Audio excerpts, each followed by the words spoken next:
네, 엘리베이터를 타지 않는 1층 아파트 주민은 승강기 수리 비용을 내야 할까요? 내지 않아도 될까요? 이용하지 않으니 당연히 낼 필요 없다. 또는 그렇게 일일이 따지기 시작하면 개인주택에 차라리 살아라. 이렇게 반응이 엇갈리고 있는데요. 법원은 어떤 솔로몬의 판결을 했을지 짚어보겠습니다. 서 팀장, 그러니까 1층 주민이 소송을 냈다고요? 양천구에 사는 주민인데 직접 소송까지 낸 주민이 있었습니다. 이 주민 역시 1층에 살았는데요. 이 아파트가 조금 연식이 오래된 아파트여서 1994년에 설치한 엘리베이터를 교체하기에 이릅니다. 사실 굉장히 많은 비용이 내기 때문에 이런 경우는 주민들이 전체 이렇게 나눠서 장기 수선 충당금으로 부과를 하게 되어 있거든요. 그런데 어느 날 주민이 아파트 관리서 내역서를 보니까 한 3만 원 정도가 인상이 됐던 겁니다. 네. 그런데 이게 한 번이 아니라 한 5년 정도 장기간에 걸쳐서 매월 3만 원 정도 관리금을 더 냈어야 하는데 이 1층 주민, 나는 이 아파트에 와서 한 번도 엘리베이터를 사용하지 않았다면서 이 엘리베이터를 쓸 일이 없으니 다른 세대랑 똑같은 돈을 낼 이유가 없다. 이렇게 법원에 소송을 한 건데요. 사실 이 아파트에 조금의 특성이 있는 게 지하 주차장이 없었습니다. 그래서 사실 이 1층 주민은요, 지하로 내려갈 일도 없고 위로 올라갈 일도 없으니 실제로 아파트를 엘리베이터를 사용할 일이 없었던 거죠. 네, 1층 주민의 이야기도 굉장히 타당해 보이는데 이 엘리베이터 교체 작업하기 전에 설문조사까지 진행했다면서요? 당연히 해야 됩니다. 왜냐하면 주민협의회하고 관리사하면서 일방적으로 올 수 없어가지고 이제 주민투표를 하는데, 주민투표를 하는데 설문에 응한 사람이 262세대가 했어야 했는데 그 중에 142세대가 균등 부과하자는 안을 냈고 찬성을 했고요. 120세대는 인상을 제하거나 아니면은 그걸 좀 인상폭을 줄이자는 소리 했는데 1, 2층 주민은 그 관리비에서 좀 빼주자. 엘리베이터 교체비에서. 과반수가 넘기 때문에 입주자 대표회에서는 일괄적으로 다 균등하게 부과를 했던 거예요. 그런데 1, 2층 주민이 한 48세대가 된다고 그래요. 아까 말씀하신 대로 지하 주차장 없기 때문에 사실 1층 사시는 분이 엘리베이터를 탄 적도 한 번도 없는 분이 계신 것 같아요. 이러다 보니까는 이제 그 설문조사가 타당성이냐도 보는 거고, 또 그리고 설문조사 120명 같은 경우에는 사실상은 인상을 좀 폭을 줄이다든지 낼 필요 없다고 했기 때문에 제가 보기에는 어느 정도 그 주민의 협의를 하고 설문조사를 했지만은 정확한 건 아니라고 볼 수가 있죠.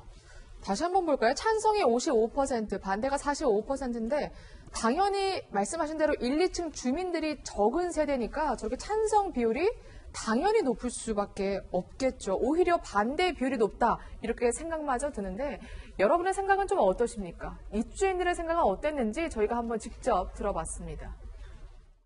일조 다 빼낼 수는 없는 거고, 우리는 더 내고 공동주택이기 때문에 안 낼 수는 없는 거고. 그래요? 그러니까 이제 여기 적정선에서 조금 부담하고 그렇게 됐었는데 1층, 2층 뭐 사용 빈도에 관계없이 동일하다. 공동재산이니까 그거 차등하면 안 된다. 그냥 그런 것보다 그럼 그렇게 했는데, 전에는 일괄로 했죠.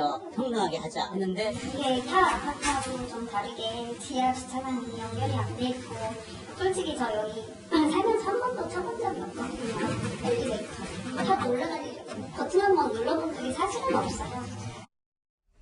네, 이렇게 팽팽한 의견 속에서 결국에는 1, 2층 주민들도 그 교체비를 내도록 한 거군요. 입주자회의에서 이 균등 부과하자는 그 의견이 과반 이상으로 나왔지 않습니까? 네. 그거에 근거해가지고 작년 5월부터 이제 1, 2층 주민에게도 다른 주민들하고 동일하게 2만 원에서 이제 5만 원으로 3만 원을 올린 거죠.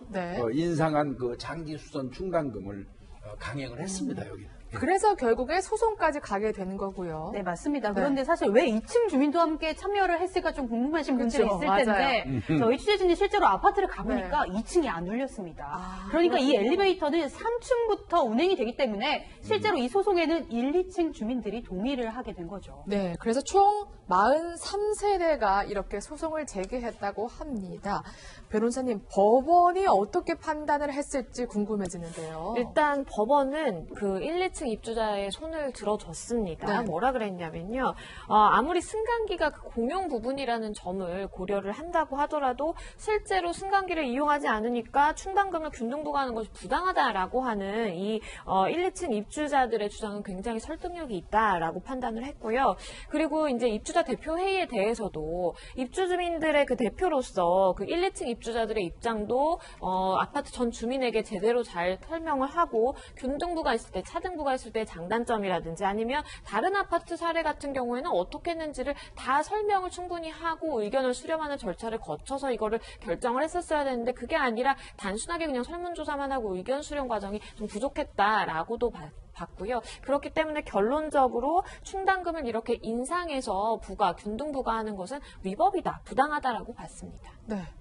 팀장님, 그러면 1, 2층 주민들은 아예 그러면 교체 비용 부담하지 않는 건가요? 어떻게 그건 아닙니다. 이제 네. 입주자 대표회에서 다시 설문조사를 다시 했어요. 해가지고 이제 투표를 하다 보니까 뭐 아마 투표가 많이 나왔겠죠. 그래서 그 입주자 대표회에서 만장일치로 그 법원의 판단에 대해서 수용을 했습니다. 단지 이제 1층 같은 경우에 약 40% 정도의 돈을 내고 2층은 60%. 그러니까는 차등으로 해가지고 부과한 것이지 부과 전혀 하지 말라는 경우는 아니기 때문에 일단은 1, 2층 주민들도 어느 정도 장기수선 충당금에서 엘리베이터 교체 비용에 대해서는 나눠서 그 퍼센트를 낮춘 거죠. 1층은 40%, 2층은 60%의 그 차등 부과를 하기로 결정이 된 거죠. 네, 이런 판결 이후에도 논란이 이어지고 있습니다. 이렇게 일일이 따질 바에는 이용 횟수를 다 세서 돈을 내게 하라. 그러니까 방금 유튜브 댓글에서도 고층 거주자, 뭐 25층 이상은 그러면 더 내야 되냐, 더 오래 타니까 뭐 이런 의견까지 그렇죠. 주고 계시는데 실제로 분쟁이 많다면서요. 정말 오래전으로 거슬러 올라갑니다. 1995년 기사를 저희가 찾았는데요. 무려 25년 전에도 도대체 1층은 왜 엘리베이터 사용료를 내야 하냐 이런 기사가 실제로 보도에 난 적이 있었습니다. 그런데 이때 당시에는 법령으로 제정해달라 이렇게 주민들의 민원이 있었지만 이 건설 불용으로 조문화해서 해결하는 수밖에 없다 이런 보도가 나기도 했고요. 비슷한 판결도 2011년에 있었습니다. 당시에도 1층 주민이 엘리베이터 교체 수리비를 왜 내야 하냐 소송을 걸었는데 당시 법원 판결도 비슷했습니다. 1층 주민들은 40%, 2층은 60%의 분담금을 내라고 판단했는데 좀 이걸 주목해 볼 필요가 있을 것 같습니다. 아파트 저층에 살아도 엘리베이터를 교체함으로써 이 아파트의 가치가 상승하기 때문에 어쨌거나 사용을 하지 않더라도 그 아파트의 가치가 올라가는 그 이익을 받는다. 이렇게 법원은 판단한 겁니다. 네. 이렇게 비슷한 갈등 반복되고 있습니다. 하지만 이건 이렇다, 저건 저렇다 이렇게 법적 기준을 아예 명확히 마련하기는 어려운 상황이라고 하는데요. 왜 그런지 전문가의 이야기 직접 들어보시죠. 각 단지마다 상황이 다 다르고 단지 여건에 따라서도 다르거든요. 1층 주택이라 하더라도 어떤 1층 주택은 1층 반이나 2층에 존재해서 엘리베이터를 사용하는 경우도 있거든요. 그래서 뭐 법원에서 나왔다 해서 이게 전체적으로 1층은 아니다 이렇게 보기는 어렵고 세세한 것에 대해서 국가가 다 규제를 하는 것은 불가능하지 않을까라고 보여집니다. 네.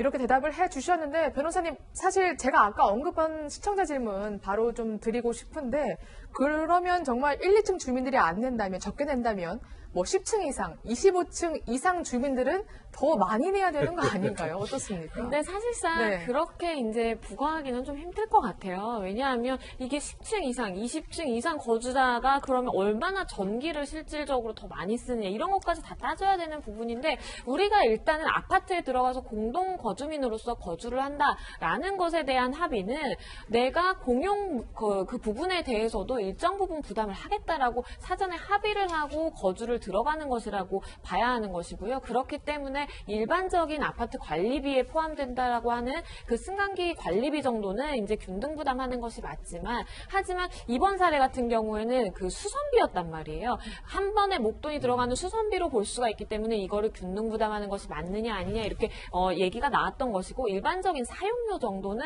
뭐 이게 딱 법적인 규정이 마련된 것은 아니지만 일반적인 그 상도를 비춰봤을 때 우리가 실질적으로 사는 그 다른 아파트들의 사례들에 비춰봤을 때 균등 부담이 맞다라고 보시면 될 것 같습니다. 네. 지금 반응이 뜨겁습니다. 여러 가지 질문 쏟아지고 있는데 그럼 한 가지 더 여쭤볼게요. 좀 곤란하실 수도 있어요.